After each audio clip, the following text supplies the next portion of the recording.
Jung हो हैरान रह गया जब उसने पूरे एरिया में गूंजती हुई जोरदार ट्रेनिंग की आवाज़ें सुनी। अब हार मान लो, कम वक्त अभी खत्म नहीं हुआ है।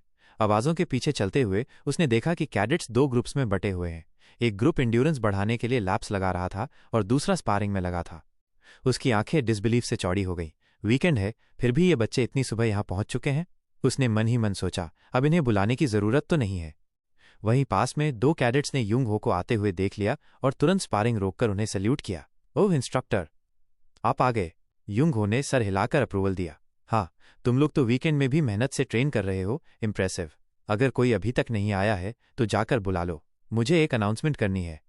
एक कैडेट तेजी से बाकियों को बुलाने दौड़ पड़ा। कुछ ही मिनटों में सब इकट्ठा हो गए। युंग हो ने अपनी अनाउंसमेंट शुरू की।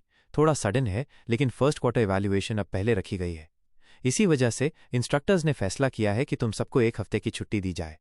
आज का दिन आखिरी ट्रेनिंग डे मानो और अच्छे से आराम करो। जैसे ही वो बोल रहा था, उसने अपने स्टूडेंट्स के ईगर फेसेस की तरफ देखा और मन ही मन सोचा, इनको ये तो रिमाइंड करने की जरूरत नहीं कि बेसिक ट्रेनिंग मेंटेन करनी है।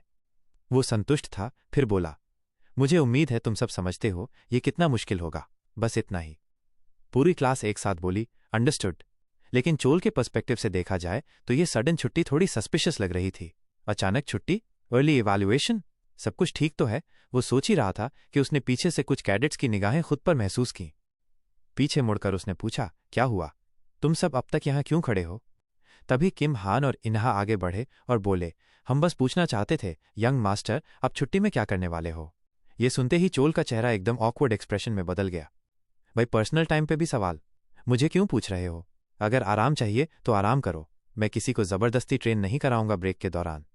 उसके सामने खड़े कैडेट्स की आंखें ऐसे चौड़ी हो गईं जैसे किसी डायनासोर का पुनर्जन्म देख लिया हो। वो तुरंत आपस में फुसफुसाने लगे। यंग मास्टर ने यह कहा, मैंने तो पक्का सोचा था ये हमें किसी हेलिश ट्रेनिंग में घसीट ले जाएगा। सच में कोई इतना मर्द है जो ब्रेक में आराम करेगा और फिर हमें ग्रुप ट्रेनिंग में फंसा देगा? चोल को उनकी ये बातें साफ सुनाई दे गई। थोड़ा ऑकवर्ड फील करते हुए उसने कहा, क्यों ना जोर से बोल दो, मैं तुम्हें क्या लगता हूं? उसने एक लंबी सांस ली और फिर बोला, ठीक है, क्या तुम्हें फिर से वैसे ही पुश करना शुरू कर दूं जैसे शुरू में करता था? देखो, रेस्ट अगर चाहिए तो करो, रेस्ट इंपॉर्टेंट है, लेकिन मैं जानता हूं तुम लोग वैसे भी आराम से नहीं बैठने वाले। चाहे मैं कुछ भी कहूं, बस अपना ख्याल रखो, अच्छे से आराम करो, फिर ब्रेक के बाद मिलते हैं। इतना सुनते ही कैडेट्स ऐसे चिल्लाए जैसे उन्होंने लॉटरी जीत ली हो। सब खुशी से चिल्लाने लगे। सीन शिफ्ट, जांग वू की रिसर्च लैब। चोल सीधे वहीं गया जैसे ही उसने ट्रेनिंग ग्राउंड छोड़ा। लेकिन उसकी सडन एंट्री से जांग वू को कोई खुशी नहीं हुई। उसने लंबी सांस लेते हुए कहा, तुम्हें छुट्टी मिली है, फिर भी मुझे परेशान करने चले आए? मुझे ढेर सारी रिसर्च करनी है, पता है ना? चोल ने फौरन जवाब दिया, तुम लिटरली बैठी हो और फोन पर रैंडम चीजें देख रही हो। इस पर जांग वू गुस्से से बिलबिलाने लगी जैसे कोई गुस्साई बिल्ली हो। रैंडम चीजें? मैं हैंडमैन के बारे में पढ़ रही हूं। उसे क्लैन लीडर ने रिकॉग्नाइज किया है और वो ल्यूकीमिया से भी रिकवर कर गया। चोल वहीं फ्रीज हो गया। उसकी आंखें चौड़ी हो गईं जैसे उसकी आत्मा शरीर छोड़ चुकी हो। रुको, तुम क्या देख रही हो? ये अर्ली इवैल्यूएशन, क्या ये सच में मेरे पापा का डायरेक्ट ऑर्डर था? अब वो और ज्यादा क्यूरियस हो गया था। तिशान का नाम सुनते ही जांग वू का चेहरा सीरियस हो गया। हाँ, ऑर्डर डायरेक्टली वहीं से आया है। चोल को कन्फर्मेशन मिलते ही वो गहरी सोच में पड़ गया।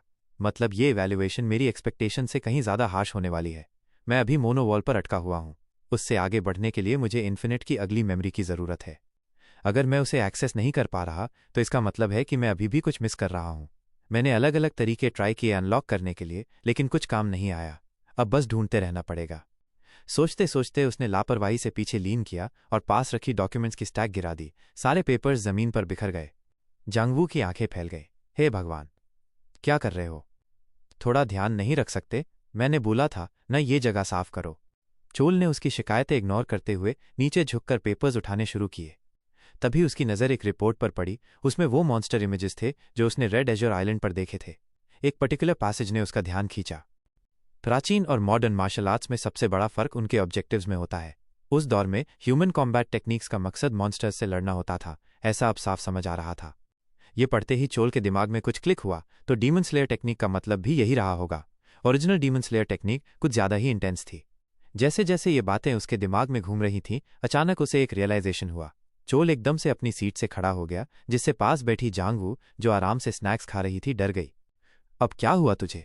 उसने आईब्राव उठाते हुए कहा। चेहरे पर अर्जेंसी थी। चोल ने जवाब दिया, आंटी, अब सब समझ आ गया, बाद में एक्सप्लेन करूंगा। मुझे अभी ट्रेनिंग ग्राउंड जाना है।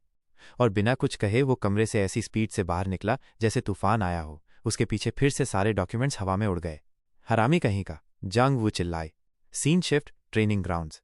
चोल ने अपनी रिंग को एक लॉन्ग स्वर्ड में ट्रांसफॉर्म करना शुरू किया। ठीक है, अब मुझे अपने ओपोनेंट की कल्पना करनी है, उसने सोचा। मुझसे बड़ा, कोई मॉन्स्टर, कोई ऐसा जिसे ह्यूमन नहीं कहा जा सकता। एक ऐसा बीस्ट और टेक्निक ऐसी हो जिसमें flashy combos, strength conservation, evasion या डिफेंस जैसी चीजें जीरो हों। कोई भी ऑर्नामेंटल मूव, कोई डिसेप्शन, सब बेकार है। डीमन स्लेयर का एक ही मकसद है, मॉन्स्टर को मार डालना। जैसे ही उसने ध्यान केंद्रित किया, चोल ने उस विशाल क्रीचर की इमेज विजुअलाइज की जिससे अतीत में वो अनाम मार्शल आर्टिस्ट लड़ा था। फिर उसने उसी वॉरियर की एग्जैक्ट मूवमेंट्स को रेप्लिकेट किया, डीमन स्लेयर टेक्निक को वैसा ही दोहराते हुए जैसे उसने पहले देखा था। जैसे ही उसने वो अटैक अनलीश किया, ट्रेनिंग ग्राउंड में एक जोरदार एक्सप्लोजन हुआ, धूल और मलबा हर तरफ उड़ गया। अटैक सक्सेसफुल रहा और चोल की हथेली से काला स्मोक उठने लगा जो धीरे धीरे इन्फिनिट स्वॉर्ड में समा गया और उसके अंदर छुपी एक और मेमोरी एक्टिवेट हो गई। चोल की आंखें एक्साइटमेंट से चमक उठीं। अब की बार क्या दिखेगा, उसने खुद से पूछा। जैसे ही उसने आंखें खोली, उसके चारों ओर की दुनिया बदल चुकी थी। वो खुद को एक अनजानी जगह पर खड़ा पाया। चारों ओर नजरें दौड़ाते हुए वह बड़बड़ाया, ये जगह एक ट्रेनिंग ग्राउंड है, बिल्कुल वैसे ही जैसे जब मुझे इन्फिनिट स्वॉर्ड पहली बार मिली थी। पर हर बार मेमोरी देखने पर ही मेरा पर्सपेक्टिव क्यों शिफ्ट होता है। उसी वक्त दूर कहीं वेपन्स के टकराने की आवाज आई जिससे उसका ध्यान भंग हुआ। उसने आवाज की डायरेक्शन में देखा और इंस्टेंटली पहचान गया। वो वही आदमी है, इन्फिनिट की लास्ट मेमोरी वाला फाइटर। उसकी अटैक स्पीड तो इंसेन है। रुको, वो क्या है? चोल की आंखें शॉक में फैल गईं। उसने देखा कि हर बार जब वो फाइटर वेपन चेंज करता, उसकी ऑरा भी बदल जाती। पर यह सिर्फ उसकी ऑरा नहीं है, इन्फिनिट खुद अपनी ऑरा बदल रहा है। इस बात को प्रोसेस करने से पहले ही एक आवाज गूंजी, इंटरेस्टिंग। फिर से फॉर्म बदला। हाँ, इस पर मेमोरी में जो मार्शल आर्टिस्ट था वो मुड़ा और हल्के इरिटेशन से बोला, ट्रेनिंग करते लोगों को छुपकर मत देखा कर। लेकिन न्यू कमर ने उसकी बात इग्नोर कर दी और पूछा, जब से तुम्हें ये स्वॉर्ड मिली है, क्या तुमने इन टेक्निक्स को कोई नाम दिया है? मार्शल आर्टिस्ट ने सिर हिलाया, अब तक नहीं। ऑनेस्टली, मैं इन्हें टेक्निक्स भी नहीं मानता। यह सुनकर न्यू कमर ने स्मर्क किया और बोला, तो चलो मैं नाम रख देता हूं, 10,000 शिफ्ट्स कैसा रहेगा? वॉरियर ने कुछ पल सोचा और फिर सहमति में सिर हिलाया, नॉट बैड।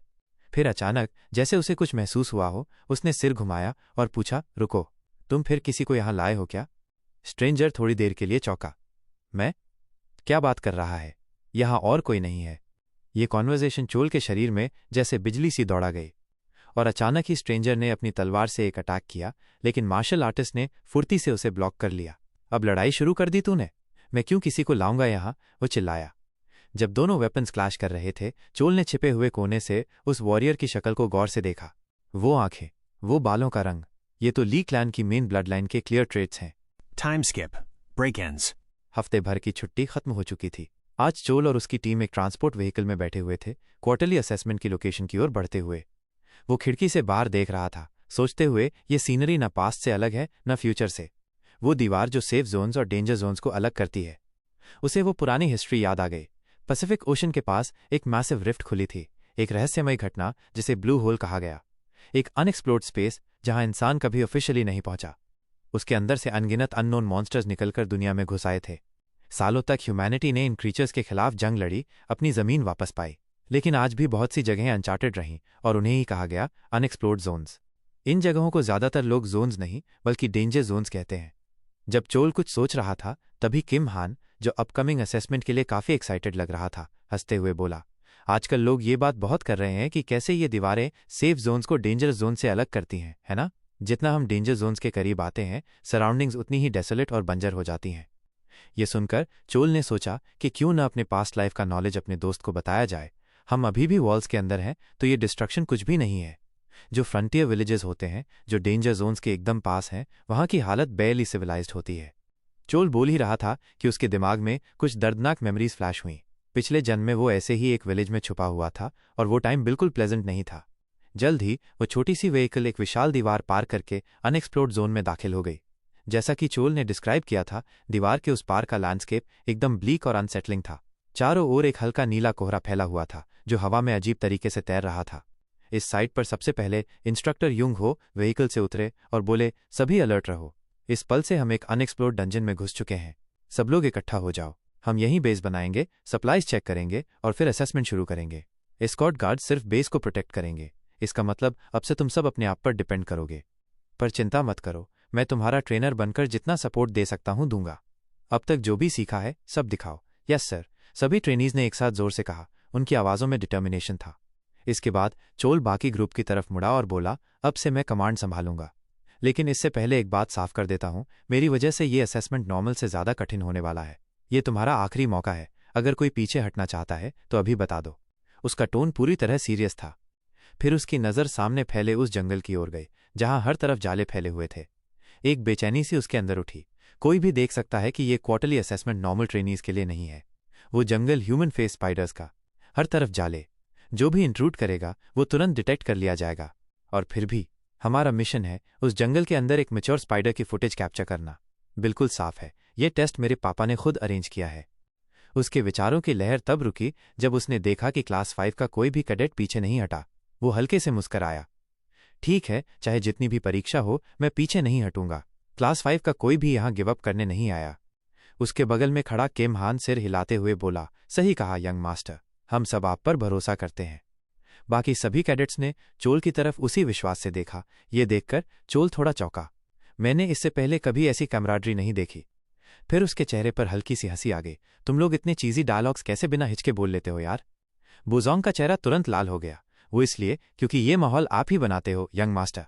चोल हंसते हुए बोला, ठीक है, समझ गया, कोई पीछे नहीं हट रहा। तो चलो फाइनल कॉम्स चेक कर लेते हैं, सप्लाईज चेक करते हैं और फिर जंगल में घुसते हैं। यस सर, ग्रुप ने एक साथ फिर से जवाब दिया। अब बात करते हैं उस जंगल की, forest of human face spiders.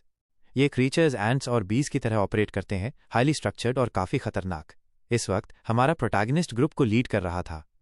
अब तक सबको समझ में आ गया होगा, हमारा मिशन है उन स्पाइडर्स की बिहेवियर को रिकॉर्ड करना जो कम से कम पिछले 10 सालों से इस जंगल में रह रहे हैं, और इसके लिए हमें रिकॉर्डिंग डिवाइस यूज़ करनी है। अब से चोई और हा कमांड में रहेंगे। ये सुनकर इन्हा चौंक गया। रुको, इसका क्या मतलब है? चोल ने बिना हिचक एक्सप्लेन किया, मैं अकेला काम करूंगा, मैं बनूंगा इन स्पाइडर्स के लिए बेट। ये सुनते ही पूरा ग्रुप इन्हा समेत एकदम स्टंड रह गया, जैसे सबके सिर के ऊपर एक बड़ा सा क्वेश्चन मार्क आ गया हो। फिर सबने एक साथ चौंक कर कहा, वेट व्हाट? Time skip. अब चोल पूरी तरह क्लास 5 से अलग हो चुका था और अकेला जंगल में मूव कर रहा था। एक विशाल स्पाइडर को कैजुअली मारने के बाद उसने अपने सराउंडिंग्स को स्कैन किया। भारी सांसें लेते हुए उसकी तेज नजरें चारों ओर के स्पाइडर्स को देख रही थीं, जिनकी ग्लोइंग रेड आइज उसे ऐसे देख रही थीं जैसे किसी शिकार को घूरती हैं। लेकिन यही तो मैं चाहता था। आखिरकार सब आ ही गए। लगता है कुछ स्पाइडर्स को मारकर फेरोमोन्स के जरिए बाकी को अट्रैक्ट करना वर्थ इट था। ह्यूमन फेस्ड स्पाइडर्स हमेशा हाई न्यूट्रिशनल प्रे को अपने नेस्ट ले जाते हैं ताकि वो अपने लार्वे को खिला सकें। तो इनको ये दिखाना कि मैं कितना पावरफुल हूं, यही बेस्ट तरीका है खुद को एक वैल्यूबल प्रे साबित करने का।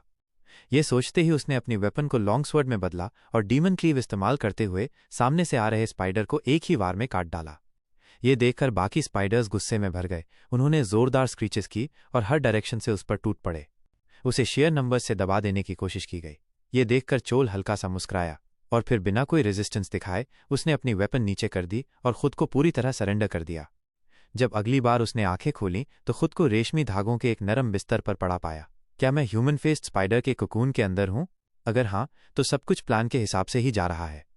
उसके पेट में हल्की सी मरोड़ उठी। जहर का असर अभी बाकी था, लेकिन मैनेजेबल था। सबसे पहले मुझे अपनी प्रेजेंस को इरेज करना होगा। Stealth technique on. ये सोचते ही उसने स्टेल्थ टेक्निक एक्टिवेट की और उसके शरीर के चारों ओर एक हल्का नीला एनर्जी वेल बन गया। साथ ही उसने अपनी वेपन को शॉर्ट ब्लेड में बदल लिया। नेक्स्ट स्टेप के लिए रेडी। अब शॉर्ट ब्लेड से चोल ने तेजी से खुद को बांधने वाले सभी सिल्क स्ट्रैंड्स को काट डाला और साथ ही आगे की स्ट्रैटेजी प्लान करने लगा। अगर ये इनका नेस्ट है तो लार्वे यहीं कहीं आसपास होंगे। उसने ब्लेड से कोकून में एक बड़ा सा चीरा लगाया। अंधेरे में उसकी आंखें एडजस्ट हुईं और जो सीन सामने था उसे देखकर चोल कुछ पल के लिए स्पीचलेस रह गया। इतने सारे फूड कोकून्स, क्या इन्होंने ये सब आज ही पकड़ा है? इन्हें तो अब तक खा लेना चाहिए था, फिर ये अभी भी क्यों रखे हुए हैं? वो कन्फ्यूजन में इधर उधर देख ही रहा था कि उसकी नज़र दूर किसी चीज पर अटक गई। एक विशाल कोकून जो सैकड़ों सिल्क थ्रेड से हवा में लटक रहा था। उसके नीचे भारी संख्या में जायंट स्पाइडर्स खड़े थे, जैसे उसकी रक्षा कर रहे हों। फिर कोकून अचानक जोर से कांपा, जैसे अंदर कुछ बाहर आने की कोशिश कर रहा हो। उसी वक्त चोल के शरीर में एक अजीब सी रेजोनेंस महसूस हुई। ब्लैक एनर्जी, क्या ये उसी चीज से रेजोनेट कर रही है? इससे पहले कि वो कुछ और सोच पाता, वो विशाल कोकून फट गया। सबसे पहले एक कोलोसल लिम्ब निकला, फिर एक ह्यूमन लाइक हैंड और फिर पूरी बॉडी दिखाई दी। एक राक्षसी एंटिटी नीचे का हिस्सा एक विशाल मकड़ी का और ऊपर का हिस्सा एक सेडक्टिव और डरावनी औरत का जिसकी 6 ग्लोइंग आइज थीं। RK-5 monster, human faced spider queen. उसने अपने आसपास खड़े स्पाइडर्स की तरफ देखा और एक डरावनी फिर भी सेडक्टिव आवाज में बोली, मेरे बच्चों, भूख लगी है ना? उधर चोल चुपचाप सांस रोके खड़ा था। उसके दिमाग में हजारों कैलकुलेशंस चल रही थी। RK-5 डंजन मॉन्स्टर जो इंसानों की भाषा बोल सकती है, उसके होंठ तो हिल भी नहीं रहे, तो क्या ब्लैक एनर्जी उसकी थॉट्स को पढ़ रही है? लेकिन इससे पहले कि वो कुछ और सोच पाता, स्पाइडर क्वीन अचानक आगे झपटी। एक तेज ब्लर की तरह उसकी रेजर शार्प टांग उस कोकून पर जा लगी जिसमें चोल छिपा हुआ था। चोल का शरीर नीचे जमीन पर गिर पड़ा। अब स्टेल्थ टेक्निक मेंटेन करने का टाइम नहीं है। उसने संभलते हुए खुद को उठाया। स्पाइडर क्वीन उसे घूर रही थी। उसकी ऑरा से जानलेवा इंटेंट बाहर निकल रहा था। फिर वो बोली, तू क्या चीज है? उसकी 6 ग्लोइंग आइज चोल पर जमी थीं, शक और गुस्से से भरी हुई। जिस चीज ने मुझे जगाया वो तेरे अंदर है। एक मामूली इंसान के पास वो पावर क्यों है? वो शक्ति मेरी है, दे दे मायरा। और ये कहते ही उसकी जुबान खुली। उसने सीधे चोल पर एक पर्पल सोनिक वेव छोड़ दी। फियर इंडक्शन एबिलिटी, उसी तरह की एबिलिटी जैसी उस जायंट टर्टल ने इस्तेमाल की थी। चोल को अच्छे से पता था ये क्या है, लेकिन उसे जरा भी डर नहीं लगा। वो दबाव जो सिर्फ एक टॉप टियर प्रेडेटर ही बना सकता है, बिल्कुल भी असर नहीं हुआ। ब्लैक एनर्जी की वजह से वो पूरा प्रेशर नलिफाई हो गया। ये अनएक्सपेक्टेड रेजिस्टेंस देखकर स्पाइडर क्वीन शॉक्ड रह गई। तू मेरी मैजिक को रेजिस्ट करता है, नीच इंसान? उसके गुस्से से भरे शब्द अभी गूंज ही रहे थे कि दूर जंगल से एक काले स्मोक की लहर उठी और अगले ही पल बूम, एक जबरदस्त एक्सप्लोजन हुआ। पूरे एरिया में केओस फैल गया। स्पाइडर क्वीन की नजर जैसे ही उस डायरेक्शन में गई, उसका चेहरा शॉक से सुन्न पड़ गया। वह मेरा जंगल, तुमने क्या किया? वो चीख पड़ी। दूसरी तरफ चोल एक कोने में खड़ा मुस्कुरा रहा था। सब कुछ प्लान के मुताबिक ही जा रहा है। वो बोला, उस वेपन को कहते हैं एक्सप्लोजिव मोनो बुलेट। इस घटिया जंगल में जलने लायक बहुत कुछ था, मुझे बस एक सिग्नल देना था और सब उड़ गया। उसी वक्त दूसरी जगह किम हान की टीम भी चूल से ईयरपीसेस के जरिए कनेक्टेड थी। शुरू हो गया। Team 1 move out. नेस्ट तक पहुंचने में 30 मिनट से ज्यादा नहीं लगेंगे। इसी समय इंस्ट्रक्टर युंग हो भी मल्टीपल स्क्रीन्स पर पूरी सिचुएशन मॉनिटर कर रहे थे। बेस कैंप से रिपोर्ट, यंग मास्टर, नेस्ट के अंदर एक लेवल 5 मोनोसॉरस डिटेक्ट हुआ है।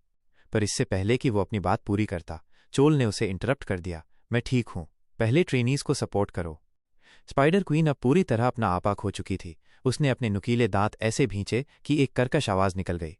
फिर उसने अपने बच्चों को आदेश दिया, बच्चों जल्दी करो, मेरे जंगल की रक्षा करो। इसके बाद उसने फिर से चोल की तरफ देखा और गुर्राए, मैं खुद तुम्हें कुचल दूंगी, घमंडी लड़के।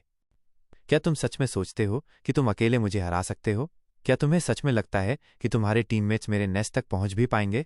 तुम्हारे पास मुझसे लड़ने की ताकत नहीं है। स्पाइडर क्वीन के इन शब्दों पर चोल हल्का सा हंसा और बोला, तुम ही मुझे अंडर एस्टिमेट कर रही हो। उसके कहते ही एक गोल्डन ऑरा ने उसके पूरे शरीर को घेर लिया।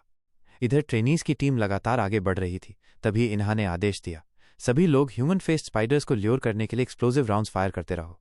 टीम 1 सीधे नेस्ट की ओर बढ़ो ताकि यंग मास्टर की मदद की जा सके और एक एस्केप रूट भी बन सके। ये सुनकर बोसांग, जो इन्हा के साथ भाग रहा था, फिक्र में बोला, वेट, नेस्ट के अंदर अभी भी एक अननोन वेरिएबल है और हम ऐसे ही घुस रहे हैं। इन्हा ने सख्त लहजे में जवाब दिया, ये यंग मास्टर का ऑर्डर है, हम प्लान से नहीं हटेंगे। हालांकि उसकी आंखों में साफ चिंता दिख रही थी। मन ही मन उसने दुआ की, यंग मास्टर बस थोड़ी देर और टिके रहो। स्पाइडर क्वीन के डेन के अंदर पूरी गुफा जोर से हिलने लगी थी। हर जगह से चट्टानों के टुकड़े गिरने लगे थे, उसकी रिलेंटलेस अटैक्स की वजह से। लेकिन फिर भी उसके चेहरे पर संतोष का कोई भी भाव नहीं था। तुम अभी तक जिंदा कैसे हो? खड़े कैसे हो? तुम्हारी वो आंखें, तुम उनमें क्या देख रहे हो? वो चीख उठी डिसबिलीफ में। उसके सारे हमले चोल को छू भी नहीं पा रहे थे। सब कुछ एक ही एबिलिटी की वजह से हो रहा था, चोल की mistake eyes. Unseen forces, invisible माना की लहरें, इन सबको देखने वाली आंखों को मिस्टिक आइज कहते हैं। इनसे मैं फेटल स्ट्राइक से बच सकता हूं। हालांकि पावर गैप बहुत ज्यादा है, इसलिए मैं हर चीज डॉज नहीं कर सकता। पर किस्मत से ये स्पाइडर क्वीन अभी हैच हुई है, वो अपनी बॉडी को पूरी तरह कंट्रोल नहीं कर पा रही। यही मेरा मौका है। ये सोचकर चोल ने जल्दी से हीलिंग पोशन पिया और फिर अपनी स्वॉर्ड को लॉन्ग स्वॉर्ड फॉर्म में स्विच कर लिया। फिर उसने अपना मार्शल आर्ट एक्टिवेट किया, स्टील की टेक्निक थंडरस्टॉर्म। एक काली बिजली की तरह एनर्जी उसकी ब्लेड के चारों ओर लहराने लगी। बिना एक पल गंवाए वो आगे बढ़ा और अपनी तलवार को घुमाते हुए एक crescent shaped energy slash queen की ओर फेंका। बूम, पूरा कैवन गूंज उठा। क्वीन डॉज नहीं कर पाई, उसकी एक फ्रंट लेग पूरी तरह कट गई। लेकिन चोल जानता था, डैम इट, घाव अभी भी बहुत शैलो है, उसकी मोटी हाइट को एक ही वार में काट पाना नामुमकिन है। अब स्पाइडर क्वीन दर्द में चीख रही थी, इट्स पेनफुल, बट मैं तुम्हें अपना सर्वेंट बनाऊंगी, तुम्हारे अंदर जो चीज़ है उसे निकालूंगी और खुद को रिस्टोर करूंगी और फिर तुम्हें अनंतकाल तक सफरिंग में जिंदा रखूंगी। ये कहते हुए उसने दोनों हाथ उठाए और बर्स्ट्स ऑफ लाइट छोड़ने लगी। चोल को नहीं पता था कि ये कौन सी एबिलिटी है, लेकिन उसके इंस्टिंक्ट्स ने कहा डॉज। अनफॉर्चुनेटली बहुत सारे सिल्क थ्रेड्स आसपास फैले थे और एक थ्रेड ने चोल को पकड़ लिया। जैसे ही उसने उसे छुआ, एक आवाज उसके दिमाग में गूंजी, सबमिट। तभी एक जबरदस्त सिरदर्द उठा। चोल चीख उठा। स्पाइडर क्वीन हंस पड़ी, हा अब तुम्हारा घमंड गायब हो गया। लेकिन तभी क्वीन ने अचानक खून की उल्टी कर दी। W what? ये क्या था? तुम कैसे? वो लड़खड़ाते हुए चोल की तरफ बढ़ी, लेकिन चोल वहीं खड़ा रहा और बोला, थोड़ा केयरफुल रहो, कीड़े फायर से नेचुरली कमजोर होते हैं। और जैसे ही उसने ये कहा, उसके पास ही एक जबरदस्त एक्सप्लोजन हुआ। क्वीन का शरीर हवा में उड़ गया। उसे बचाने वाले क्लास 5 के कैडेट्स थे जो अभी पहुंचे थे। सॉरी, रास्ता साफ करने में टाइम लग गया, किम हान ने कहा। चोल ने गहरी सांस लेते हुए सबको घूरा, जब लौटेंगे तो स्पेशल ट्रेनिंग दूंगा। ये सुनते ही किम हान का चेहरा पीला पड़ गया। सीरियसली? अब भी पनिशमेंट? चलो अब इस नेस्ट से बाहर निकलो। कुछ समय बाद सीन शिफ्ट होता है इंस्ट्रक्टर्स रूम में, जहां स्टूडेंट्स की परफॉर्मेंस की इवैल्यूएशन चल रही थी। ईयर 1 की टीम 5 अभी तक नहीं लौटी। 30 मिनट पहले रिपोर्ट आई थी कि वो लौट आए हैं, पर टीम 4 की तरह मिशन छोड़ तो नहीं दिया। तभी यूंगहो कमरे में दाखिल हुआ। सॉरी फॉर द डिले, घायलों को हॉस्पिटल पहुंचाना था। उसने एक रिमोट दबाया। स्क्रीन पर ह्यूमन फेस्ड स्पाइडर्स की फुटेज आने लगी। टीम 5 का मिशन था मैच्योर स्पाइडर्स की मूवमेंट रिकॉर्ड करना, लेकिन अंदर अनॉमली डिटेक्ट हुई तो हमने इन्फो गैदरिंग को प्रायोरिटी दी। टीम 5 ने डंजन में 4 ग्रुप्स में बंटकर 132 एक्सप्लोजिव माना बुलेट्स प्लांट की। ये सुनकर एक आदमी उठ खड़ा हुआ। वेट, क्या तुमने फायर पावर यूज किया? जी हाँ, यूंग हो ने शांत स्वर में जवाब दिया। कॉम्बैट में 52 राउंड्स और यूज हुए टोटल 184 राउंड्स। अब वो आदमी गुस्से से फट पड़ा। तुम लोग पूरा डंजन उड़ाना चाहते थे क्या? रिकॉर्डिंग मिशन था, ये डिस्ट्रक्शन क्यों? यूंग हो कुछ बोलने ही वाला था, तभी दरवाजा खुला। चोल अंदर आया। Sorry for being late, equipment damage हुआ था, इसलिए डेटा रिकवर करने में टाइम लगा, पर फुटेज यहां है। उसने अपनी चेस्ट का एम्ब्लेम यूंग हो को थमा दिया। पीछे से सू हियान बड़बड़ाई, ये पागल है, डंजन में ब्लास्ट करना तुझे नॉर्मल लगता है? चोल ने कामली कहा, रिकॉर्डिंग चाहिए थी तो यही सेफेस्ट तरीका था। कुछ पल बाद फुटेज स्क्रीन पर चली और पूरा कमरा चुप हो गया। डार्क हेड मैन ने अपना चेहरा हाथ से ढका। I can't believe it, report और फुटेज मैच कर रहे हैं। डंजन के अंदर एक्सप्लोजन करना मतलब आग में पेट्रोल डालना। उसकी नज़र चोल पर पड़ी, जवाब चाहिए था। चोल ने कॉन्फिडेंट आवाज में कहा, मैंने वही रास्ता चुना जिसमें सक्सेस की सबसे ज्यादा चांस थी। अगर हमने नॉर्मल तरीका अपनाया होता तो स्टूडेंट शायद सफल नहीं हो पाते। मेरे लिए ना फेलियर कोई ऑप्शन था, ना गिव अप करना। ली फैमिली सिर्फ रिजल्ट्स देखती है और कुछ नहीं। ये सुनकर डार्क हेड इंस्ट्रक्टर चुप हो गया। ये एक्सीडेंट नहीं था, वाइल्ड लग रहा था, पर सब कुछ प्लान का हिस्सा था। ली फैमिली का चौथा बेटा पूरी तरह अपनी स्ट्रैटेजी पर विश्वास करता है, और किसी को तो इसका अंदाजा तक नहीं हुआ। उसी वक्त बाकी के एग्जामिनर्स आपस में नजरें मिलाकर बुदबुदाने लगे।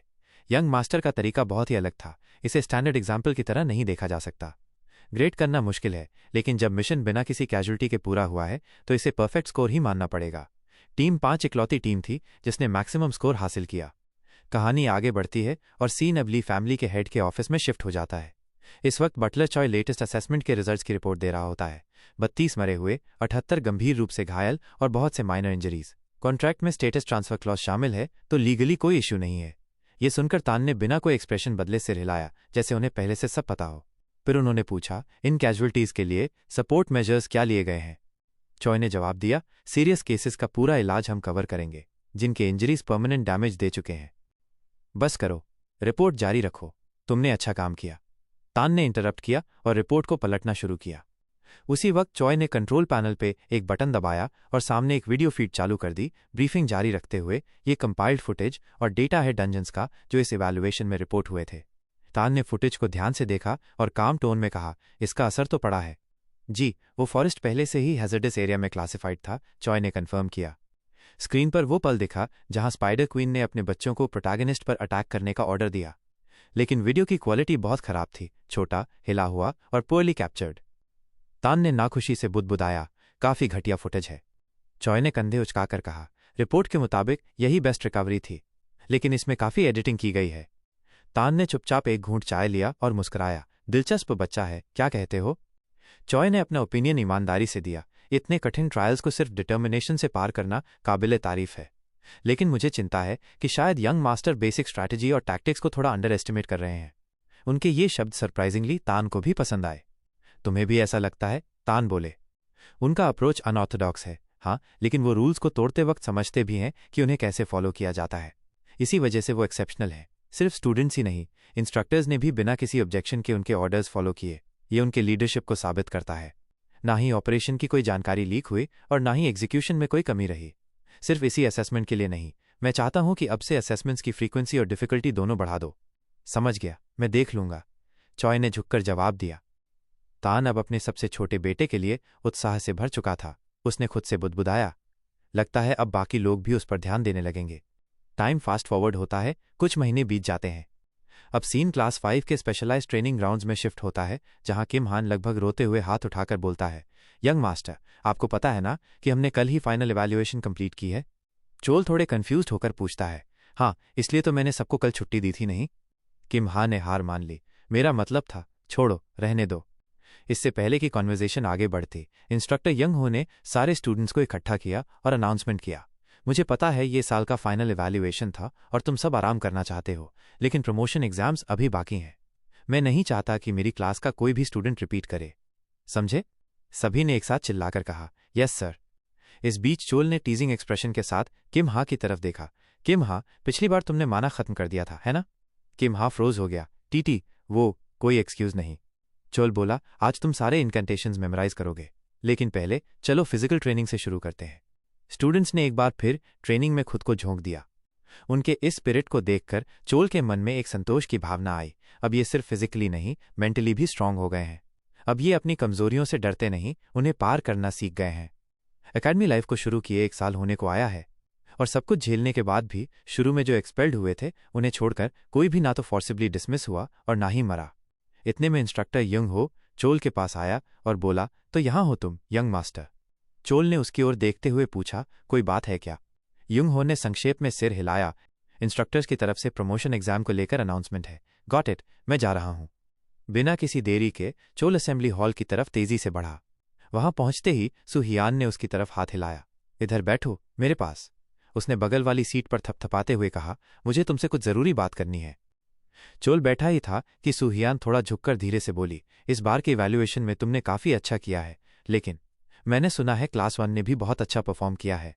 चोल के शांत रिएक्शन ने सुहियान की स्मगनेस और भी बढ़ा दी। वैसे नहीं, वो पॉइंट नहीं है।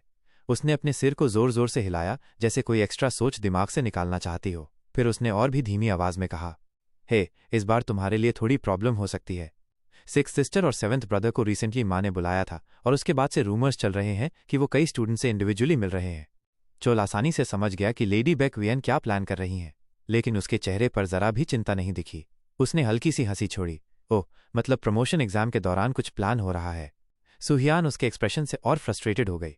डिस्क्वालीफाई होना एक बात है, लेकिन सबसे खतरनाक चीज है ये न जानना कि वो लोग क्या ट्रिक इस्तेमाल करेंगे। तुम्हें कोई फर्क नहीं पड़ता, क्योंकि तुम वैसे भी डरते नहीं हो किसी चीज से, लेकिन तुम्हारी 6th सिस्टर और 7th ब्रदर सीरियसली डेंजरस लोग हैं। चोल ने बस अपने हाथ बांधे और टीजिंग अंदाज में कहा, वार्निंग देनी थी तो थोड़ा पहले देती। ऐसी प्रॉब्लम्स तो मिड टर्म से शुरू हो गई थीं। फिर वो अपनी ठुड्डी पर हाथ रखकर सोचने लगा, हर इवैल्यूएशन में कोई न कोई गड़बड़ रही है। कभी घटिया इक्विपमेंट दिया गया, कभी जरूरी ट्रेनिंग इन्फो छुपाई गई, और अब सुनने में आ रहा है कि कोई बुसांग को अप्रोच करने की कोशिश कर रहा है। सुहियान उसके थॉट से अनजान थी, लेकिन अपने हाथों को जोर से मुट्ठी में भींचकर बोली, मैंने अपनी क्लास को ऑलरेडी अलर्ट कर दिया है। इस बार मैं तुमसे फेयर कॉम्पिटिशन करूंगी और फर्स्ट प्लेस लेकर रहूंगी। तुम्हें मुझे बिग सिस्टर बोलना ही पड़ेगा। चोल हैरान था कि ये लड़की इस बात को लेकर इतनी ऑब्सेस्ड क्यों है। तुम इतनी फिक्सेटेड क्यों हो इस चीज पे? उसने बड़बड़ाया। तभी इंस्ट्रक्टर रूम में दाखिल हुआ और बोला, क्या सब लोग आ चुके हैं? आज से क्वार्टरली इवैल्यूएशंस ऑफिशियली खत्म हो गए हैं। अब मैं इस टर्म के प्रमोशन एग्जाम की डिटेल्स और शेड्यूल बताने जा रहा हूं। इन शॉर्ट, इस बार की प्रमोशन रैंकिंग पूरे साल के इवैल्यूएशन स्कोर्स और इस एग्जाम के परफॉर्मेंस पर बेस्ड होगी। इनफैक्ट इस बार का एग्जाम गेट वाई 7 के अंदर होगा, जो ग्जांग सिटी के नॉर्थ में 3 किलोमीटर दूर है। गेट की बात सुनकर चोल की आंखों में हल्का सरप्राइज चमका। गेट के अंदर? मुझे पता था ये अनयूजुअल एग्जाम होगा, लेकिन एक इंटरडायमेंशनल गेट में? इंस्ट्रक्टर ने एक टोकन बाहर निकाला और बोलना शुरू किया। गेट के अंदर सन मूव लिखा हुआ नेम प्लेट्स पूरे जोन में फैले होंगे। हर स्टूडेंट को एक पर्सनल नेम प्लेट मिलेगा। अगर वो खो गया या किसी ने चुरा लिया तो आप सेल्फ एलिमिनेटेड माने जाओगे। बाकी किसी चीज की कोई लिमिट नहीं है। जितने ज़्यादा नेम प्लेट्स इकट्ठा करोगे उतना अच्छा स्कोर मिलेगा। ये एग्जाम सिर्फ कॉम्बैट का नहीं, सर्वाइवल और लूटिंग का भी है। चोल की एनालिटिकल सोच तेजी से चल पड़ी। नेम प्लेट्स चुराना, सर्वाइव करना और बचना। रूल सिंपल दिखते हैं, लेकिन ये सब ट्रैप है। किसी का प्लेट छुपा दो या छीन लो, कोई प्रूफ नहीं बचेगा कि अंदर क्या हुआ। सेकेंड ईयर स्टूडेंट्स भी इंक्लूड हैं। साफ है, किसी फैक्शन ने एग्जाम सेटअप में छेड़छाड़ की है। गेट के अंदर आउटसाइड वर्ल्ड से पूरी तरह आइसोलेट। मेरे जैसे अनवांटेड बास्टर्ड के लिए ये परफेक्ट मौका है कि कोई मुझे बिना ट्रेस किए गायब कर दे। लेकिन फिर उसी थॉट को पलटते हुए एक हल्की सी मुस्कान उसके चेहरे पर फैल गई। लेकिन यही मौका उनके लिए भी है। बगल में बैठी सू हियान ने उसे देखा। उसके चेहरे पर मुस्कान देखकर उसका मन और भी बेचैन हो गया। तुम्हें हंसी क्यों आ रही है? Scene shift हुआ। एक ब्राइट ऑफिस में एक लड़की गुनगुनाते हुए काम कर रही थी। तभी एक कड़क आवाज आई, क्या कर रही हो? वो कोई और नहीं, ली फैमिली का 7th यंग मास्टर ली जे हॉक था। उसकी बड़ी बहन ली सोले हंसते हुए बोली, बस अपने प्यारे छोटे भाई को देख रही हूं, कैसे मेहनत करके खुद को थका लेता है। उसकी आवाज में सार्कैज़म साफ था, लेकिन टोन प्लेफुल ही रहा। ली सोल ली फैमिली की 6th यंग मिस्ट्रेस थी। ली जे हॉक को यह छेड़खानी पसंद नहीं आई। तुम पागल हो? उसका जवाब तुरंत आया, ओह कम ऑन, यही इंसल्ट है? बस ऐसी बेकार बातों से ही लड़ सकते हो?